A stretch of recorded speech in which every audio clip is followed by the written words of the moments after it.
Real Reddit stories. If you love wild things and crazy drama, hit that subscribe button and drop a like to help more people find the madness.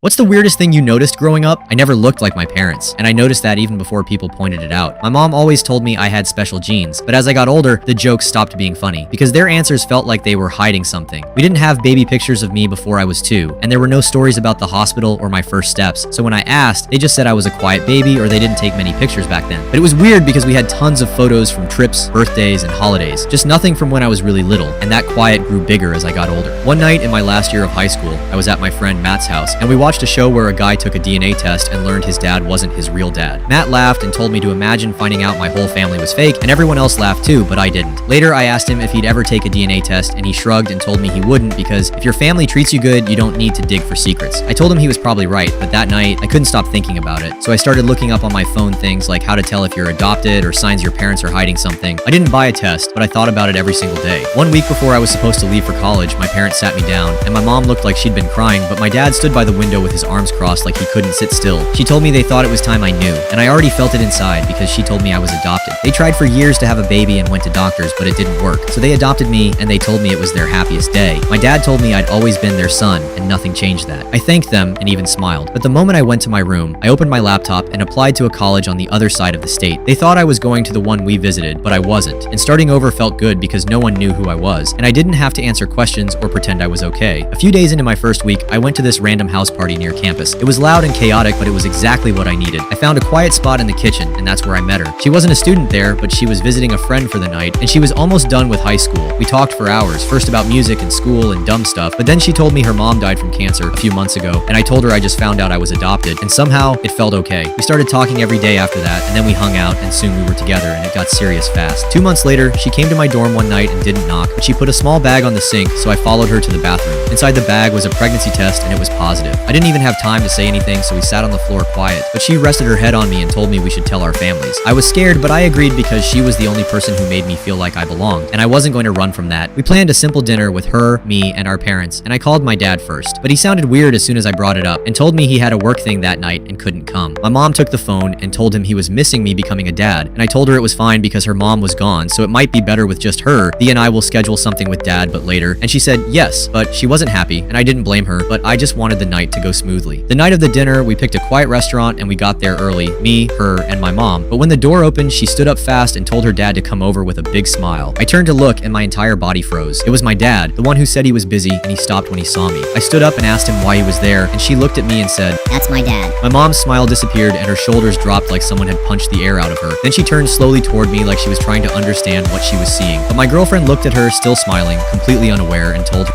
"Isn't he great? That's my dad." She even reached to hug him, but he didn't move. And that's when my mom stood up and placed her napkin on the table and walked toward the door without her coat or purse or anything. I followed her out the door, and a few seconds later, so did he. The parking lot was nearly empty with cold air and weak streetlight buzzing overhead. She stood near the curb, and he walked a few steps behind her like he wasn't sure if he was allowed to get closer. I stood between them and didn't say a word, just watched and waited. But then she turned and asked him, "What are you doing here?" He didn't answer at first, but then he said, "I didn't know he'd be here." He kept going and told her his daughter, my girlfriend, invited him to meet her boyfriend's family, and he thought it was just her mom and maybe a sibling, and he thought he could show up, shake hands, play proud parent, and leave. But he didn't expect the boy to be me. He admitted it and told her everything, that after they adopted me, something broke in him, and he felt like a guest in his own house, and no matter how much love he gave, it wasn't enough to fill the part of him that needed a biological child. So he found someone, but didn't say who, just that she was kind, lonely, and it wasn't supposed to be serious, but then she got pregnant, and instead of coming clean, he panicked and told her he couldn't destroy what we had or face what that would mean for his marriage. So he supported her from a distance, sent money, and showed up when he could, and he built a second life on the ashes of a lie, but now both of them were burning. My mom didn't say a word through all of it and just stared at him, then down at the pavement, like her brain was trying to unwrite the last 20 years. He stepped forward and told her, "I never wanted it to end like this." but she said, "But you knew it could." That's all she said before she walked away, but this time with no one following. I stayed there frozen, watching him, and trying to figure out how the man I looked up to turned into someone I didn't recognize. Eventually, I went back inside, and my girlfriend was still at the table, chewing on her lip and checking her phone. She looked up when I sat down and asked me if everything was okay, but I just stared at her, and she leaned in and asked me what happened and why why my mom acted strange, but I didn't know where to start, so I just told her the man she called dad was my dad too. Her mouth opened, but nothing came out, and I told her I didn't know how, but I knew he raised me, and I knew he lied to both of us. She looked down at the table, and her fingers tightened around her water glass, and then she said it. But you're adopted, right? That question hit me harder than I expected, because yes, I was. But now everything about that story felt different, and I wondered if it wasn't just an adoption. What if it was damage control or a cover-up? But she kept staring at me and asked in a voice barely above a whisper. Are you saying we're... I don't know, I said quickly. I don't think so. I mean, I hope not. And that was the part no one wanted to say out loud. We sat there in silence for a long time, and eventually the waiter came by and asked if we wanted to order, but she shook her head and I couldn't even look at him, so we left without finishing the meal. Back at the car, we sat quietly, and I put my keys in the ignition but didn't turn them, and she held her phone like she wanted to call someone but didn't know who. And then, just before we drove off, she looked at me again and said, Do you think your mom knew about her? About me? and I realized I didn't know the answer. Because maybe she did, maybe she always had. The next morning felt like waking up from a dream I couldn't shake off. I sat on the edge of my dorm bed, phone in hand, staring at her contact name, but I didn't call her. Not because I didn't want to talk to her, but because I didn't know what we were anymore. The night after dinner, she went straight home and didn't call or text. Just silence, and honestly, I didn't blame her because what were we supposed to say? I spent the next few days skipping classes, ignoring messages, eating nothing but dry cereal from a box under my bed. I just kept replaying that dinner over and over in my head. Her smile when she saw him, my mom's face when she figured it out, the question she asked me in the car. But you're adopted, right? I needed to know the truth. So I went home, but my mom wasn't there. The lights were off and mail piling up at the door. So I called her twice, but she didn't answer, and I even left a voicemail, but nothing came back. So I tried my dad, the real one, or maybe the fake one. I don't even know what to call him now. He answered on the third ring and told me he didn't want to talk over the phone and needed time to sort things out, but I was done giving people time. I wanted answers. So I started by calling the agency they said they used to adopt me, and they passed me around 3 times before someone picked up who could help. But when I gave them my name, they paused. Then they said there were no records of my adoption in their system. They asked me if I was sure I was adopted through them, but I didn't know what to say. So I hung up and sat in my car for over an hour, hands frozen on the wheel, trying to figure out what that meant. Was it a mistake, or was the truth worse than I imagined? A few days later, I got a message from my aunt, my mom's sister. We weren't that close, but I think she heard something was going on. She asked if I wanted to talk, and I drove to her house that afternoon. She made coffee and sat across from me in silence for a few minutes. Then she said, You're digging, aren't you? I nodded, but then she looked down and picked at the edge of her mug. Your mom always said she couldn't carry. She tried everything, but nothing worked. But I never fully believed her. I didn't speak and just waited, but then she said something that hit me in the chest. You really think she would have adopted if she knew she could carry a child? That sentence stayed with me for days. I went back to campus, but I wasn't really there. I couldn't focus. I didn't care about lectures or assignments. I stopped replying to messages from my girlfriend, not because I was mad, but because I was scared. Because every time I saw her name, I didn't see her. I saw the possibility that everything between us was built on a lie. That maybe we weren't just the children of the same man. Maybe we were more than that. The thought made me sick. Not because of her, but because it would mean I'd been living in a script someone else wrote without telling me the ending. A week later, I finally texted her. I just said, "Are you okay?" But she replied 3 hours later. Not really. I miss you. I stared at that message for a long time. Then another one came. Do you think there's any chance we're not actually related? And I realized she needed an answer too, but the truth wasn't ready to show up yet. So I texted back, "I don't know, but I want to find out." The next few days were quiet again, but my mom finally texted back with just one line. I'm not ready to talk yet. I'm sorry. And my dad, he texted too, saying he'd write me a letter explaining everything. Not a call or a visit, but a letter. And my girlfriend stopped replying after that, but I didn't blame her. And I think we both just needed to sit with the weight of what was happening. And every time I thought about that dinner, I didn't think about the food or the moment she stood to wave at her dad. I thought about the moment she looked at me after it all, the look on her face when she asked, You're adopted, right? because if that answer is no, then everything else might be broken beyond repair. 3 weeks passed before we saw each other again. We met at a park halfway between our homes, and it was cold enough to see our breath when we talked, but we sat on a bench anyway, with our hands shoved in our jacket sleeves and our backs slightly turned, like we didn't know how to sit face to face anymore, but she was the first to speak. I'm keeping the baby. Her voice cracked a little at the end, but she didn't look away, so I nodded, not because I was ready, but because it was the only thing that felt certain anymore. I told her I wanted to be there, no matter what happened with us, and I wanted to be there for the baby. She nodded too, and then she reached into her coat pocket and pulled out a folded ultrasound photo, and she didn't say anything, just handed it to me with fingers that were trembling. It was the first time I saw the shape of our child, small, curled up, and floating in a world that made more sense than ours. I didn't cry, not yet. I just stared and tried to imagine a future where this kid didn't grow up confused, broken, or caught in someone else's lies. But then she asked if I hated her, and I said no. I said I hated what we didn't know, and I hated being scared to find out, and I hated that someone else made a choice years ago that left us standing here trying to stitch a future out of secrets, but not her, never her. We talked for hours about everything and nothing. We shared our fears, cried a little, and then cried harder when we realized neither of us wanted to walk away. So we didn't. We decided we'd co-parent no matter what, and we'd take a DNA test, not just to find out about each other, but to finally get real answers, because we couldn't build a life for a child on what-ifs and half-truths. We hugged before we left. It was long and quiet, the kind that says, I'm still here, even when nothing feels steady. When I got home, I told my mom I needed to see her, and she invited me over the next day. I walked into the house I grew up in and realized realized how different it looked now. The warmth felt artificial, and the photos on the walls didn't hold the same weight. She was in the kitchen, hands wrapped around a mug of tea like it was the only thing grounding her. We sat at the table, and I told her everything. About the baby, about the dinner, about the DNA test we were planning. But she didn't interrupt, just stared down at the steam rising from her cup. When I finished, I asked her directly, "Is there anything else I should know?" She looked up, and her eyes were glassy, but she didn't cry.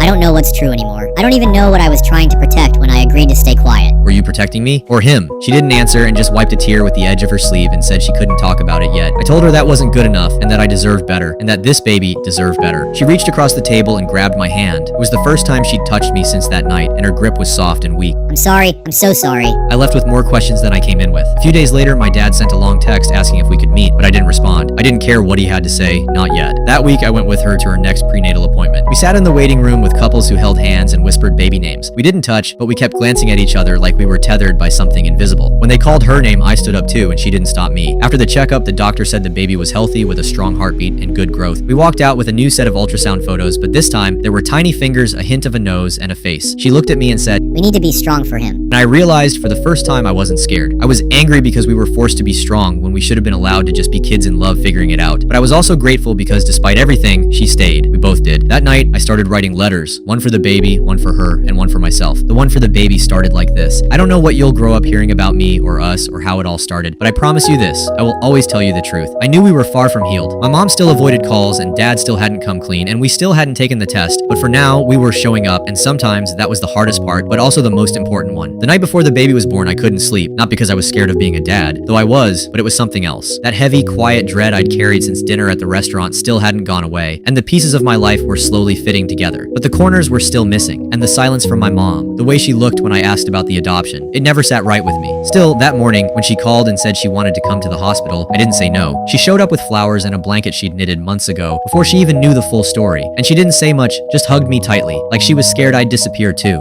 My girlfriend was already in labor when we arrived, and I sat by her side, holding her hand through each contraction, whispering little things just to keep her breathing steady, and her fingers were clenched around mine so tight I couldn't feel them anymore, but I didn't care. All I could do was look at her and think, we made it here, and somehow we're still standing. When the baby came, everything else disappeared. The doctor said, It's a boy. and placed him gently in her arms. He was tiny and wrinkly, and his mouth opened once like he was about to cry, but instead, he just blinked slowly, like he was trying to understand the world he was suddenly a part of. I looked at him and felt something crack open in my chest, but it wasn't fear or panic, just this deep, aching love that didn't come with rules or names or bloodlines. I leaned in close and whispered something without thinking. You'll never have to wonder where you came from, I promise you that. When I looked up, his mother was already crying with silent tears down her cheeks, but her smile didn't break. Later, the nurse came in with paperwork for the birth certificates, emergency contacts, first and last name. But that last one made us pause. We stared at the line for a while before she said softly, Let's give him your name. but I didn't argue because it felt like we were planning something permanent in the middle of a storm. A few hours passed and her dad never showed up and mine didn't either, but my mom stayed and held the baby like she'd known him forever. She rocked him gently and hummed an old lullaby I didn't even realize I remembered from childhood. And then, when we were alone in the hallway getting coffee, she said she needed to tell me something. But I could tell from the way her voice trembled that it wasn't small. She asked me to sit and said she should have told me a long time ago that the adoption wasn't what it seemed. She told me that during a short breakup with my dad before they were married, she found out she was pregnant and she panicked and she thought he'd leave if he knew it wasn't their baby. So when they got back together, she suggested the idea of adopting to make it look like a shared decision. He agreed, maybe because he didn't want to ask questions, or maybe because part of him already suspected the truth and chose to bury it. So she raised me under the story of adoption because it was easier than explaining everything else, and tears were rolling down her face now. I never wanted you to feel like you didn't belong, but I thought if I told you the truth, maybe you wouldn't forgive me. I didn't say anything for a long time and my hands were shaking because I thought about all those years wondering where I came from, all those nights wondering if I was a replacement or a backup plan, and to find out that I wasn't adopted, I wasn't anybody's second choice, I was hers, always been hers. I finally asked her why. Why now? But she looked down at her hands, then back up at me. Because I heard what you told your son, that you'd always tell him the truth. And I realized I couldn't be the only one holding on to a lie. I nodded. Not because I forgave her yet, but because I finally understood. When I went back into the hospital room, my girlfriend was asleep with the baby tucked in the crook of her arm. And something about that moment made me feel like the future wasn't broken, just different. The DNA test came back 2 days later, and we weren't related. The relief hit me like a wave, so I sat down and cried for the first time in weeks. Not the silent kind I'd learned to master, but real, shoulder-shaking, chest-heaving sobs that came from every part of me that had been scared. We told her that night, and she smiled through her tears, and for the first time since the dinner, she touched my face and said, We get to choose what happens next. I kissed her forehead and held our son against my chest. And all I could think was, maybe the truth didn't destroy us, maybe it set us free.